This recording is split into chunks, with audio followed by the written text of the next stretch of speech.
नमस्कार, मैं अनीता श्रीवास्तव आपका हार्दिक अभिनंदन करते हुए आज का लेसन शुरू करती हूँ। पिछले वीडियो में आपने 10 से छोटी संख्याओं का वर्ग अर्थात स्क्वायर निकालना सीखा। वे सभी संख्याएं आधार अर्थात बेस से छोटी थीं।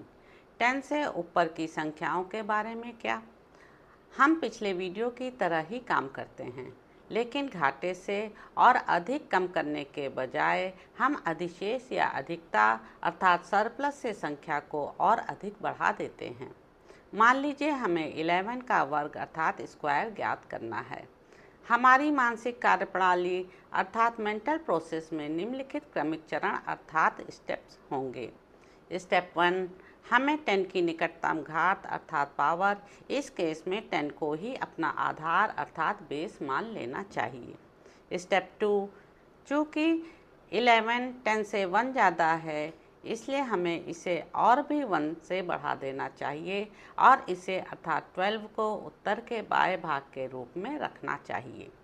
स्टेप 3, और दाहिने भाग पर हम उस अधिकता अर्थात सरप्लस का वर्ग लिखते हैं, यानी इस मामले में 1। स्टेप 4, अतः 11 का वर्ग अर्थात square is equal to 1 to 1। अब हम 12 के वर्ग अर्थात स्क्वायर का मामला लेते हैं। चूँकि 12 10 से 2 अधिक है, हम इसे और भी 2 से बढ़ा देते हैं और उत्तर के बाएं भाग के लिए 12 + 2 इज इक्वल टू 14 प्राप्त करते हैं और उत्तर के दाहिने भाग के लिए 2 का वर्ग अर्थात 4 प्राप्त करते हैं। अतः 12 का वर्ग अर्थात स्क्वायर हुआ 144।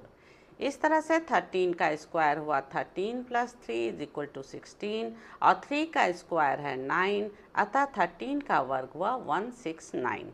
इस तरह से 14 का स्क्वायर हुआ 14 + 4 इज इक्वल टू 18 और 4 का स्क्वायर है 16, लेकिन चूंकि बेस 10 है अतः दाएं भाग से 1 को लेफ्ट भाग में ले आएंगे, अतः 14 का वर्ग हुआ 196।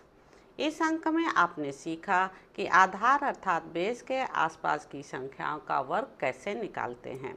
इसके अगले अध्याय में आपके लिए कुछ अन्य रोचक जानकारी लेकर आऊँगी। मेरे YouTube चैनल संवाद विद अनीता को लाइक करें, शेयर करें, सब्सक्राइब करें। धन्यवाद।